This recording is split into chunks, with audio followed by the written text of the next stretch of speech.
Bonsoir à tous, bienvenue sur la 3, c'est l'heure de la grande team, toute l'actualité sportive d'ici et d'ailleurs dans ce programme de 90 minutes, vous faites bien d'être avec nous. Et bien le programme c'est du lundi au vendredi de 20h30 à 22h. Pour aujourd'hui, voici notre sommaire.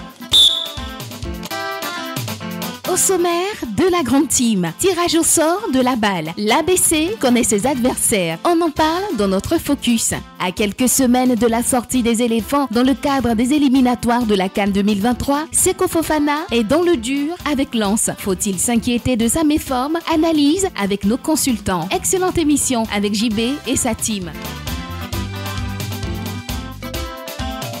Seko Fofana peine à enchaîner les prestations de haut niveau avec les seins et os. Si vous voulez, Lens tout simplement. Et beaucoup d'observateurs s'interrogent. Pour ce soir, voici notre question LGT éléphant. Faut-il s'inquiéter de la méforme de Seko Fofana? Oui, nous allons encore une fois ouvrir le téléphone pour vous permettre de participer à cette émission. Plus 225 27 21 59 93 99. Si vous êtes fan, et bien sûr de la page Facebook de la 3, si vous souhaitez nous laisser un petit commentaire, eh bien allez-y tout de suite. Ça se passe sur la 3, tout simplement. Je reprends la question pour celles et ceux qui viennent de nous prendre en marche. Éléphant, faut-il s'inquiéter de la méforme de Seko Fofana? Pour tout savoir des dernières infos sportives, et bien sûr, suivez LGT News.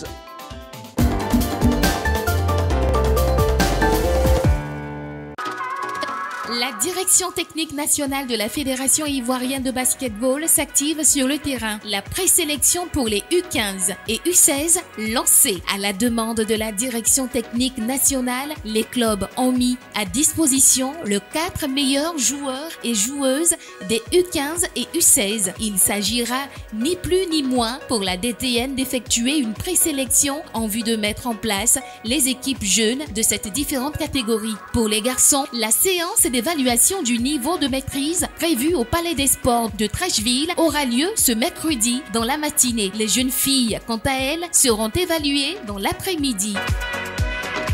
Le rugby féminin ivoirien était à l'honneur à l'INGS. La saison est lancée. La commission féminine de la Fédération ivoirienne de rugby a procédé au lancement officiel de ses activités pour le compte de la saison 2023. C'était samedi dernier à l'INGS de Marcory. Isabelle Yebois, présidente de la commission rugby féminin, a profité de la deuxième journée du championnat national dames d'un niveau acceptable pour afficher les ambitions de la fédération. Nous sommes à la deuxième journée du championnat de rugby à 7.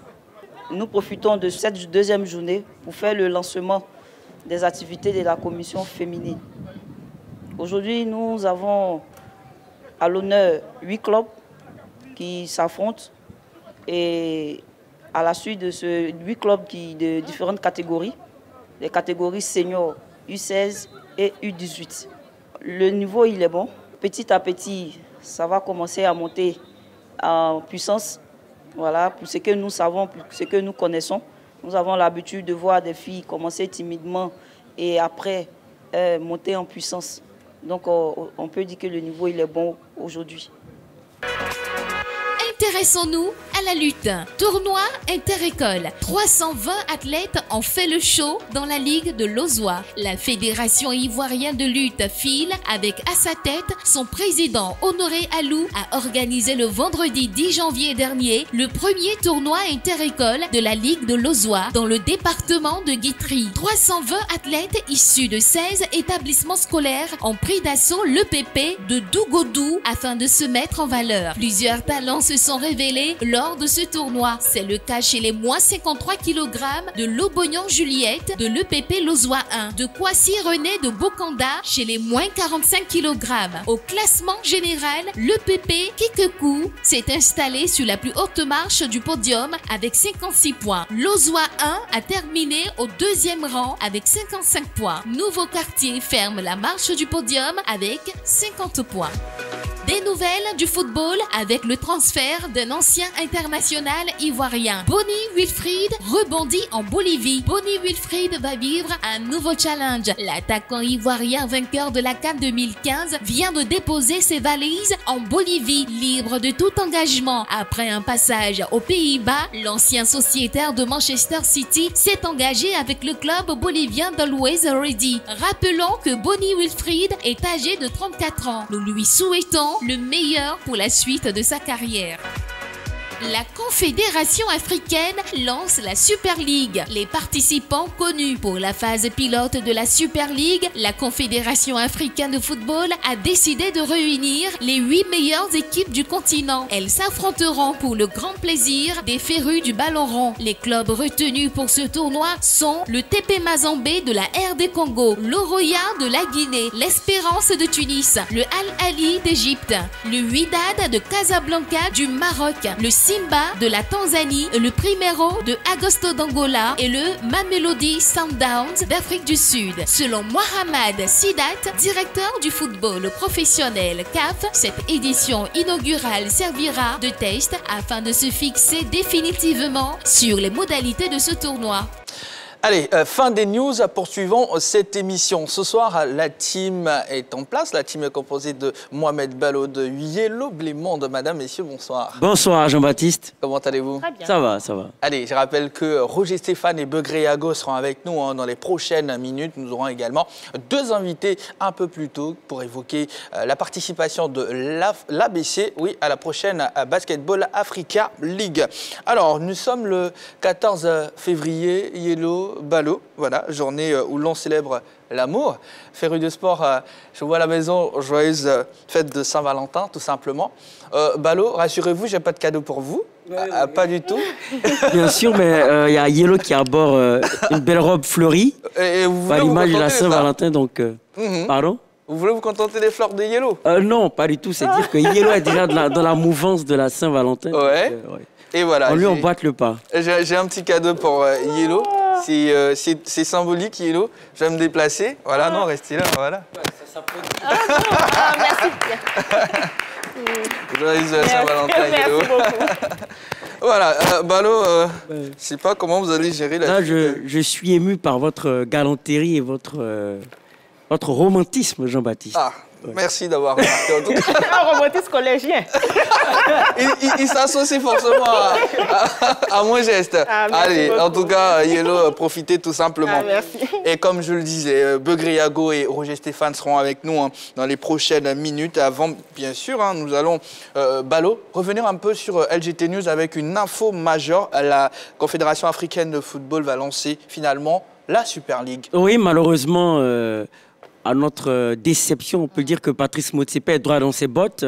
Je pense que cette réforme avait été critiquée sur le continent parce qu'effectivement, ça comportait un certain nombre d'aspects négatifs, c'est-à-dire que c'était une forme d'accroissement de fossé entre les clubs les plus riches et les clubs les plus pauvres du continent. Mais la chose intéressante, il faut dire que c'est un lancement test, histoire de voir les modalités du lancement de cette Super Coupe. Donc, ce qui est rassurant, c'est que les modalités ne sont pas encore établies. Donc, il peut y avoir des amendements allant dans le sens de ce qui est recherché par l'opinion africaine, c'est-à-dire qu'il ne faut pas de fossé entre les clubs riches et les clubs pauvres. Et surtout, il faut tout simplement un calendrier adapté aux réalités des différents clubs africains pour ne pas que ce soit une compétition de trop pour les clubs africains. D'accord, merci beaucoup Mohamed Ballo. Eh bien, les 8e de finale de la Ligue des Champions ont été lancés aujourd'hui même et on a Paris Saint-Germain-Bayern. Après 36 minutes de jeu, c'est 0-0. De l'autre côté, AC Milan-Tottenham, 1-0. En faveur, bien sûr, des Milanais. Voilà, ça se joue 38 minutes maintenant entre Milan et Tottenham, tout simplement. Vous allez naturellement avoir de plus amples informations grâce à Dorje Vescofi concernant l'affiche Paris Saint-Germain-Bayern tout au long de cette émission. Et nous allons faire le débrief avec Begré Yago et Roger Stéphane un peu plus tard. Napoli sort un maillot particulier pour la Saint-Valentin, le tout dans notre Sabuzz.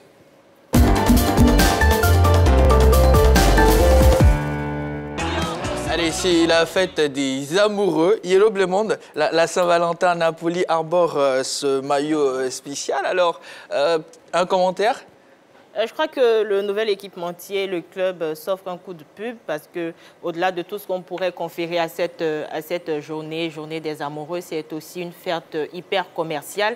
Je pense que le club l'a compris, l'équipementier l'a compris et ils ont décidé de faire sortir ce maillot-là. Par rapport au design, je le trouve un peu kitsch d'avoir des lèvres toutes rouges sur le maillot, mais... avoir de l'argent, renflouer les caisses, pour avoir de l'argent, renflouer les caisses du club, s'il faut passer par là, bah, c'est un bon coup de pub.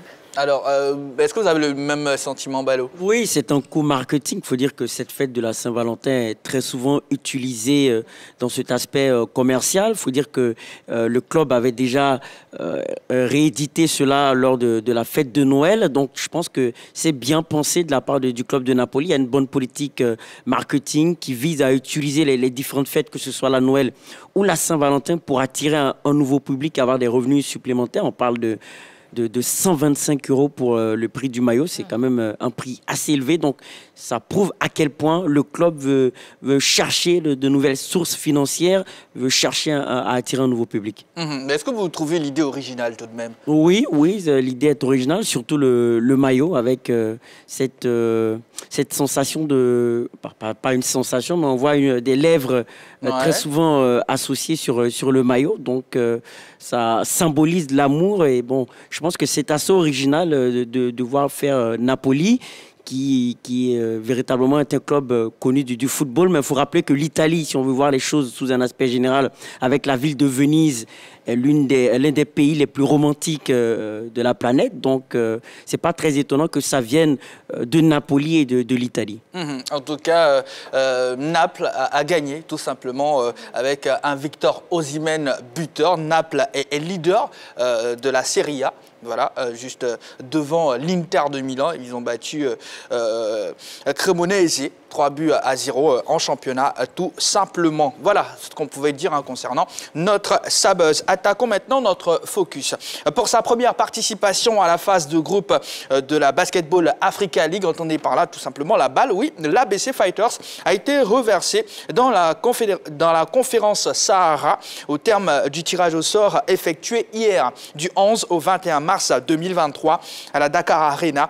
Le champion ivoirien en découdra avec 5 autres écuries continentales. L'objectif est de finir parmi les 4 premiers pour se qualifier pour les playoffs. On en parle dans notre focus.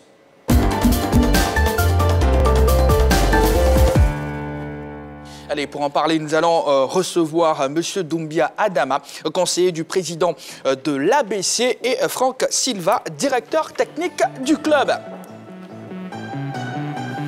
Deux représentants donc de l'ABC Fighters que nous avons déjà reçus sur ce plateau. Ouais. Bonsoir, Monsieur Doumbia Adama. Bonsoir JB, bonsoir Yellow, bonsoir Balo. Bonsoir, monsieur. Monsieur Franck Silva. Bonsoir, bonsoir. Comment allez-vous? Bonsoir Balo. Bonsoir, monsieur. Bonsoir. Ça va bien? Très bien. Bah, nous sommes très heureux de vous recevoir à nouveau sur le plateau de la grande team. Nous aussi. D'accord. Allez, avant de poursuivre, Balo, Yellow, vous avez des questions parce que M. Franck Silva et l'ABC, on se demandait ça allait ressembler à quoi finalement, mais là on a une réponse, Balo. Oui, absolument, et c'est tout un symbole. Le jour de la Saint-Valentin, on constate que Franck Silva, vous êtes directeur technique de l'ABC, donc l'histoire d'amour continue, mais nous on se pose des questions de savoir, au-delà de cette continuité, vous avez été limogé en pleine compétition au dernier tour qualificatif de la balle, chose qui nous surprend en tant qu'observateur, parce qu'on se dit que un club qui est engagé dans une compétition a besoin de stabilité. Là, en l'occurrence, vous avez été limogé en pleine compétition et le surcroît avant un match décisif. Alors, quelles ont été les raisons de ce limogeage? Alors, je savais bien que c'était une question qui allait arriver. Bon, il faut dire que c'était beaucoup plus une raison technique. Il fallait donc créer, disons, un choc. Arriver à créer un choc pour galvaniser nos troupes. Et nous étions déjà, comment dirais-je, en phase, en demi-finale déjà. Enfin, on jouait le dernier match qui nous qualifierait pour le demi-finale. Avant le match, on était déjà qualifiés. Donc c'est pour le match contre les demi-finales, juste que j'ai été... Ça a été, disons, pas un limogeage, mais disons un réajustement. Je prendrais ça comme ça, un réajustement. Vous avez vu qu'à derrière, j'étais présent lors des demi-finales et lors de la finale, mais derrière le banc, l'objectif a été atteint. Les joueurs ont eu le sursaut qu'il fallait. Ensuite, tout ce qui a été fait pour le bien du club. Voilà. Bon, ça va, oui. C'est une drôle de manière de procéder par un électrochoc comme ça pour pouvoir motiver ces garçons, mais ça va. Oui, mais moi, à mon niveau, j'ai encore quelques... Bon. Personnellement, je l'aime. Oui, on nous parle de réajustement, mais permettez-moi de vous dire que lorsque le limogeage est arrivé, le club n'a pas communiqué de cette façon-là. C'est-à-dire que l'objectif de réajustement n'a pas été expliqué. Donc, pourquoi? Il fallait d'abord préserver notre groupe. Ça s'est passé en interne. Okay. Il y avait la communication à l'externe et il y avait l'effet qu'on voulait produire à l'intérieur. Allez, voilà. Ballot, on ne va pas vraiment creuser. Revenons sur la balle. L'ABC Fighters sera le seul représentant ivoirien à la prochaine Basketball Africa League. Tout simplement, on va revenir là-dessus avec ces deux représentants-là. On va essayer de comprendre pas mal de choses. Comment l'ABC se prépare surtout. Allez, avant d'aller un peu plus loin avec nos invités, on va regarder ensemble ce tableau qui nous situe sur la composition, bien sûr, de la conférence Sahara, tout simplement. Mais en attendant, bien sûr, l'illustration, Monsieur Doumbia Adama, comment vous avez vécu le tirage au sort?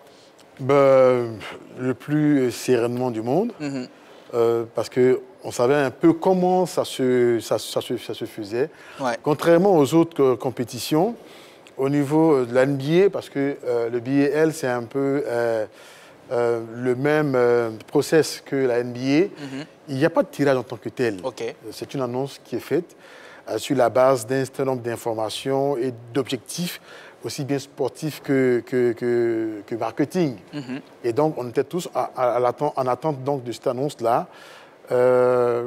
Aujourd'hui, à ce stade de la compétition, je veux dire, quand on est à ce niveau-là, on est plus ou moins prêt à rencontrer n'importe quelle équipe. Et donc, c'est le plus sereinement du monde que le club a attendu donc, cette annonce-là qui a été faite heureusement hier avec les affiches que vous venez d'afficher. D'accord. Et là, on va revoir les équipes qui composent bien sûr cette conférence Sahara. Donc la compétition déjà aura lieu du 11 au 21 mars prochain à la Dakar Arena. Les équipes, on a l'US Monastir de la Tunisie, on a REG du Rwanda, l'AS Douane donc, du Sénégal, Kwara Falcons du Nigeria, ABC Fighters de la Côte d'Ivoire et le Stade malien du Mali, naturellement. Coach, allez, ces équipes-là, est-ce que vous avez déjà rencontré quelques équipes Oui, on a croisé le Stade malien, oui, on les a croisés à 2 reprises, une fois au Niger et une fois ici dans la fenêtre Elite 16. Et les deux oppositions, on les a battues. Ok, allez, on va voir le parcours qui atteint également l'ABC à la Dakar Arena, tout simplement, encore une fois, avec à l'aide, bien sûr, d'une superbe infographie. Allez, on voit le samedi 11 mars 2023, AS Douane ABC. Le mardi 14 mars 2023, ABC REG. Le vendredi 17 mars 2023, ABC US Monastir.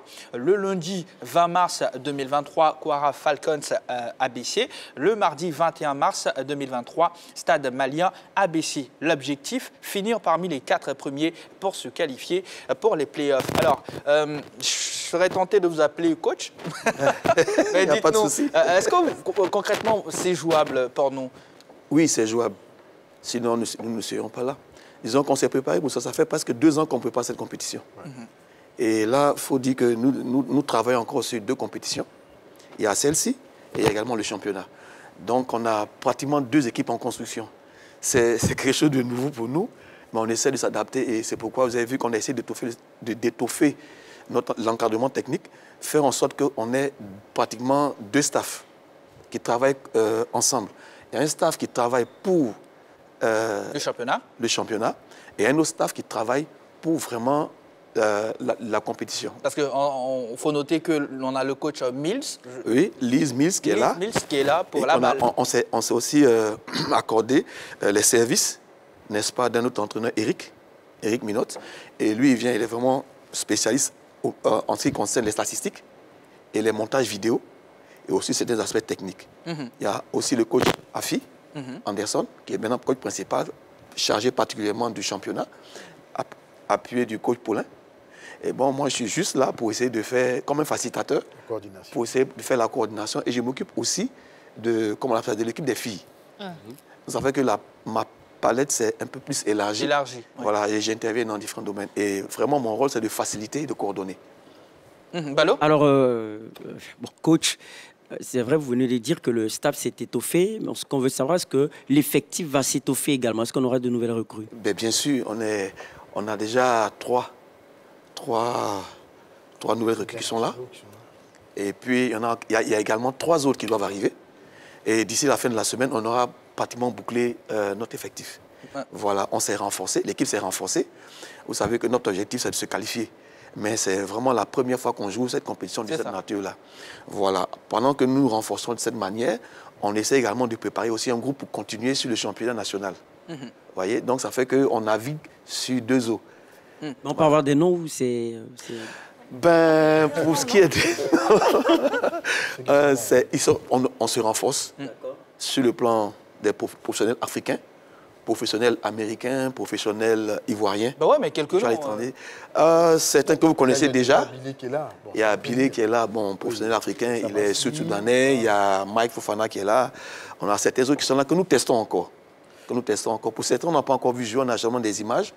Ben, je pense que dans notre préparation, on a, d'ici la fin de ce mois, avec la fédération, l'organisation d'un tournoi. On qui est en pleine préparation, en négociation, avec des équipes qui viennent de l'étranger entre le 27, du 26-27 février au 2-3 mars, qui nous permettrait donc de mettre en place notre équipe qui va vraiment aller pour la compétition du BAL. D'accord. Yélo? Oui, alors par rapport au renforcement, tout à l'heure, vous parliez de Mme Lise Mills, qui est là pour renforcer l'équipe sur le banc.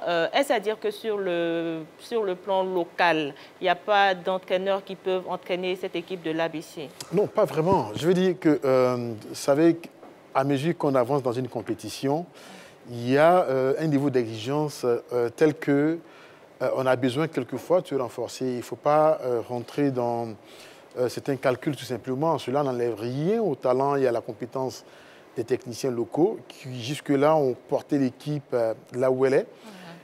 Mais lorsqu'on fait un diagnostic, je veux dire avec le recul que cela emporte, on se rend compte qu'on a besoin de renforcer par endroit et on essaie de rechercher les techniciens qui peuvent aider à faire cela. Et en la matière, le coach Mills s'est rapidement présenté comme une opportunité ou alors comme, on va dire, une personne ressource.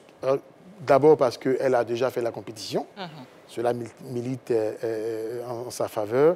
Et puis ensuite, elle a rapidement pu cerner l'environnement du club parce qu'il ne faut pas se le cacher. Elle était là lors de l'Élite 16 ici à Abidjan où quand même elle a pu faire un certain nombre d'observations qui ont fort justement intéressé ou alors convaincu le board qui par suite l'a donc engagé. Et je pense que Franck, il a dit, et pour répondre un peu à JB, vous pouvez appeler Franck coach, hein, il est coach, il a dit, il y a un collège d'entraîneurs aujourd'hui à l'ABC. Et en réalité, c'est lui le véritable patron de la politique sportive du club. C'est lui qui définit toutes les orientations techniques du club. Et il est dans sa compétence aussi bien sur l'équipe masculine que sur l'équipe féminine. Bah, d'où le nom de son poste, directeur technique. Il est directeur technique du club. Et donc, il a une vue assez large et il fait les observations, il prend des notes chaque fois qu'il y a des matchs. Et puis après, il y a une concertation qui est faite avant chaque séance d'entraînement, chaque match qui est joué. Et après également, il y a un débriefing qui est fait entre eux. Ils se donnent les idées. C'est véritablement un collège d'entraîneurs qui travaillent. Et je pense que ça se passe du commentaire, ce que le coach lui-même il a dit. Ce n'était pas du tout un limogeage. C'est pour ça que le club l'aurait limogé, qu'il aurait fait un communiqué pour dire que le coach Franck est limogé. Donc pendant ce qui s'est passé pendant l'Élite 16 ici à Abidjan, c'était juste une décision à prendre à un moment donné, précis. Et quand on regarde les résultats, on se dit que le board a fait ce qu'il fallait faire. Et c'est le lieu de saluer, j'ai envie de dire, la grandeur d'esprit du coach Silva. Parce qu'il a été, ça il faut le dire, il a été assez grand d'esprit, il a été vraiment assez bien sur la décision. Et aujourd'hui, il se fond dans le travail et il apporte ce qu'il peut comme expérience, son expérience de joueur de très haut niveau, mais également son expérience d'entraîneur de très haut niveau. Allez, vivement que tout aille pour le mieux, tout simplement, Monsieur Doumbia Adama. Alors, après le tirage au sort, coach, et bien sûr Monsieur Doumbia Adama, quel est l'état d'esprit qui règne en ce moment au sein du groupe? Ben, c'est une bonne joyeuse. C'est un groupe, et il l'a dit le coach, et c'est dans la ligne du board de créer plus qu'une équipe, une famille. Ce sont des jeunes gens qui viennent d'horizons divers. Il y a des joueurs qui évoluent ici depuis longtemps. Il y en a qui sont à l'ABC depuis plus d'une dizaine d'années, qui se connaissent déjà, d'autres pas. Il y a des binationaux, des Ivoiriens qui sont nés aux États-Unis, qui ne parlent même pas français. C'est vrai qu'on aurait aimé avoir beaucoup de noms. Oui, on peut vous le dire, ceux qui sont là. Vous avez Sekou qui est là, qui est un binational qui vient des États-Unis. Vous avez Samassi également, Samassi Moussa qui vient des États-Unis, qui est un binational. Vous avez Bilé qui vient d'arriver. On attend, je dis, le fait de ne pas dévoiler des noms, ça procède on va dire, pas forcément de la stratégie. Mais il y a un travail en cours. Conclu, exactement. Il y a un travail en cours. Lorsqu'on n'est pas conclu avec un athlète, vous ne pouvez pas l'annoncer. Communiquer. Voilà. Exactement. Et donc, on attend de boucler avec certains athlètes. Mais je vous assure que d'ici à dimanche, vous aurez tous les noms. Vous aurez, en tout cas, selon le prochain entraînement prévu le lundi prochain, 19, si j'ai bonne mémoire, sera l'entraînement qui va regrouper l'ensemble des recrues du club. C'est entendu, c'est entendu. Alors, comment se passe la préparation et quel est le programme, M. Franck Silva? Alors, tout se déroule selon un programme qui a été préétabli. On a 4 séances d'entraînement la semaine et un match le week-end. Ça nous fait pratiquement 8 heures d'entraînement en séance de 2 heures par semaine. Et le programme a été fait en sorte qu'à l'entraînement, le coach Mills dirige dans l'optique du bal. Et dans des consignes, là, on est en train de remettre en place tout un système. Et il faut noter qu'on avait besoin, pour aborder ce genre de compétition, de quelqu'un sur le banc qui avait l'expérience de cette compétition. La chose qui fait qu'elle vient, c'est parce que ce soit Anderson ou moi, n'avons pas l'expérience de cette compétition en tant qu'entraîneur. Voilà. Moi également, en venant, je viens juste pour aider. L'entraîneur que nous portons, qui a beaucoup de temps de préparer, c'est Anderson. J'ai eu le temps de travailler avec lui sur 2 ans, le préparer, et puis le pousser tout doucement. Et là, il est en train de prendre sa place dans le championnat. Je suis à côté de lui pour l'épauler, pour lui donner des conseils. Et le coach Miss, maintenant, vient avec l'expérience de cette compétition. Alors, le programme est le même. On a commencé à travailler sur nos fondamentaux qu'on révise, sur nos transitions offensives, défensives. Elle introduit tout doucement de nouveaux schémas. On voit ce qu'on faisait hier. On a des séances de travail ensemble. On parle, on échange et puis on fait le travail sur le terrain. Mais nous sommes vraiment, comme disait tout à l'heure le conseiller du président Doumbia, en train de tester certains joueurs. Et c'est un peu difficile parce que c'est des joueurs qu'on a eus par des vidéos et des témoignages, mais on ne les a pas vus réellement en situation de match. Donc on ne peut pas, comme il a dit, dire des noms. Certains sont là, mais s'ils ne nous convainquent pas dans les 2 semaines qui viennent, on sera obligé de se séparer d'eux. Maintenant, il y a un travail qui est fait également avec les locaux pour qu'ils ne pensent pas qu'ils n'ont pas leur chance. Il faut qu'ils se battent, il faut qu'ils travaillent. Et donc, c'est ce que nous essayons de mettre ensemble. Et le groupe vit bien. Tout se déroule bien jusqu'à cette heure. Tout se passe bien. Voilà. Il faut dire également pour la préparation que, justement, en plus des entraînements qui se font de façon classique, le championnat est un premier baromètre pour jauger de l'efficacité de tout ce qui est fait comme travail. Et ensuite, le club est en train de préparer un tournoi international qui va enregistrer la participation à minima de 3 pays étrangers, ici à Abidjan, bien entendu.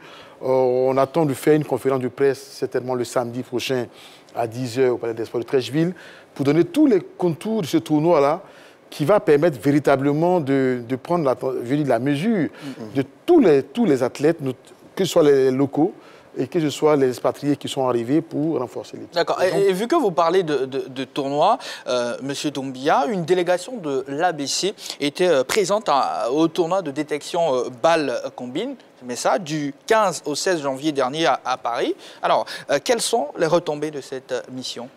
Les retombées, c'est déjà tout le réseautage qu'il y a eu à Paris, parce que c'est une compétition et un célèbre dirigeant, Yvonne le disait, la Coupe d'Afrique, ça brûle, ça ne se gagne pas seulement sur le terrain.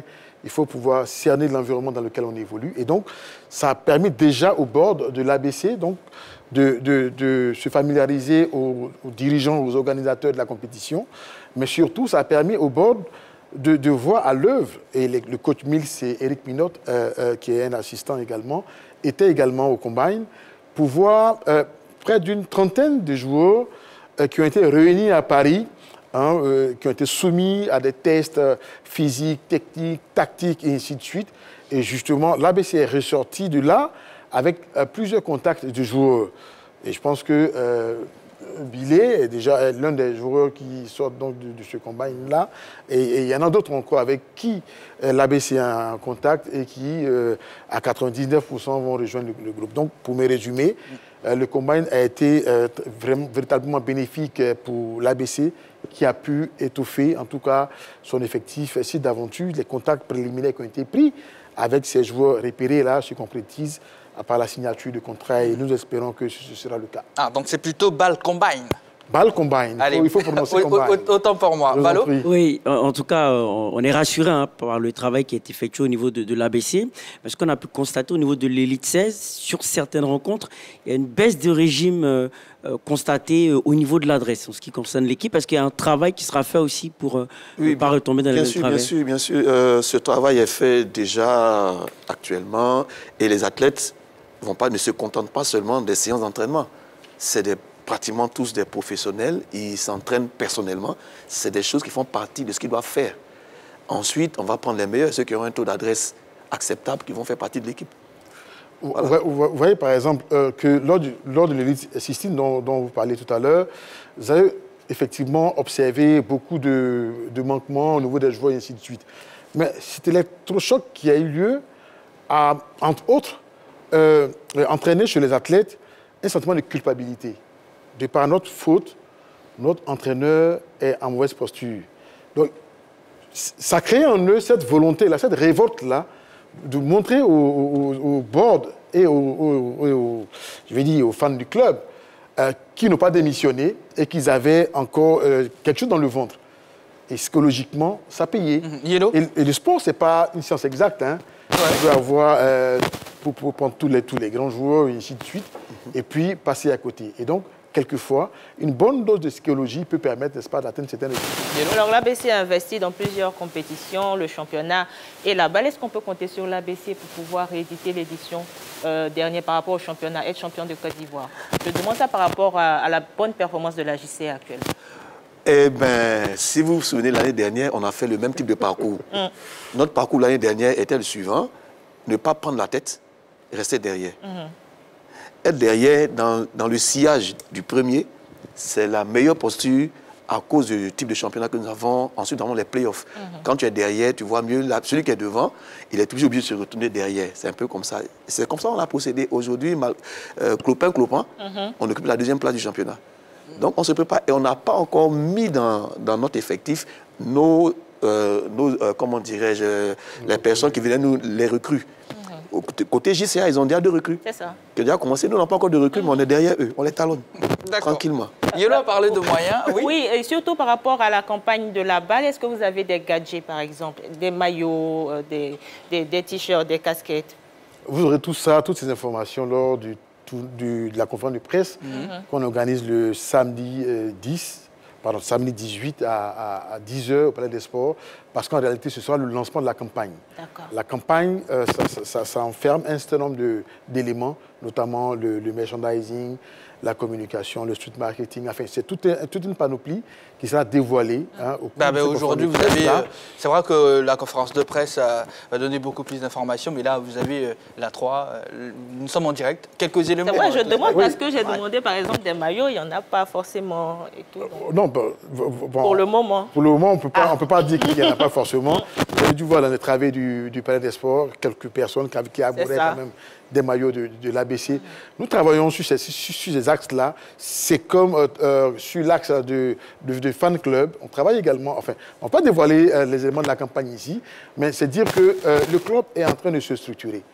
Petit à petit, l'ABC, au-delà de l'aspect sportif, est en train de travailler sur son marketing, est en train de travailler sur sa communication, est en train de travailler même sur, j'ai envie de dire, son existence légale. Très bientôt, ce sera l'un des premiers clubs qui aura une marque déposée. Enfin bref, il y a des éléments qui relèvent de la démarche qualité qui sont en train d'être menées et vous aurez tous ces éléments-là à mesure que nous allons avancer au cours de la saison. Allez, M. Doumbia Adama, M. Franck Silva, terminons avec ça. Est-ce que vous avez un message à l'endroit de la famille du basketball et du grand public? Ben, écoutez, c'est déjà de remercier les uns et les autres, de remercier tous ceux qui, d'une façon ou d'une autre, nous supportent. Je parle des Ivoiriens, des jeunes qui viennent au stade quand ils peuvent, qui nous envoient des messages. On reçoit beaucoup de messages via les réseaux sociaux, des jeunes gens, des jeunes filles qui veulent apprendre à jouer au basket avec l'ABC. C'est également des remerciements envers les autorités administratives et politiques de la Côte d'Ivoire en général, qui sont mobilisées autour du club pour organiser l'élite 16 à Abidjan. Autrement, ça n'aurait pas été possible. Remercier également les entreprises, parce qu'il faut reconnaître que l'ABC bénéficie d'un capital sympathie auprès d'un certain nombre d'entreprises, même si nous souhaitons que cela s'agrandisse et qu'il y ait un peu plus de soutien, parce que c'est une compétition qui coûte cher. Les joueurs d'un certain calibre, ce n'est pas moins de 12 000, de 20 000. Il y a même un joueur qui a été recruté, je pense, par le Petro à 22 000 $. Allez, on voulait parler de moyens financiers, vous n'avez pas accepté, donc allez. On va poursuivre. Et donc, c'est de remercier, vous avez nos messages, c'est de remercier toutes ces personnes-là, de remercier le ministère des Sports, donc l'État de Côte d'Ivoire, pour le soutien qui est apporté à l'équipe, et puis de leur demander de poursuivre ces efforts-là, parce que nous avons parcouru une partie du parcours. Il reste encore 2 autres étapes, c'est-à-dire les finales de conférence à Dakar en ce qui nous concerne, et puis après les finales, même le Final Four à Kigali, si nous sortons parmi les 4 premiers de Dakar. D'accord. Pour ma part, c'est juste à la suite donc, de M. Doumbia, remercier également le public, et également qui nous a fait confiance, qui nous manifeste aussi la sympathie. J'avais remarqué, moi, en venant à l'ABC, que c'était une équipe qui n'était pas trop supportée. Mais après, on commence à avoir des supporters, on commence à avoir des personnes qui nous suivent, on commence à avoir des personnes qui nous encouragent. Et je veux vraiment demander à toutes ces personnes de continuer à nous apporter leur soutien. C'est très important. Et de nous faire également confiance. On fera tout ce qui est en notre pouvoir. On va se battre jusqu'au bout pour revenir au moins du Dakar avec une qualification pour le Rwanda, pour la dernière étape. Ça, c'est ce sur quoi nous sommes en train de travailler. Merci beaucoup. Nous étions en compagnie, bien sûr, de M. Doumbia Adama, conseiller du président de l'ABC, et M. Franck Silva, directeur technique du club. Après, bien sûr, de basketball, place au football. Notre question LJT, éléphant, faut-il s'inquiéter de la méforme de Seko Fofana, qui a du mal en ce moment à enchaîner des performances de haut niveau? On va marquer une courte pause. On revient juste après. Ne zappez surtout pas.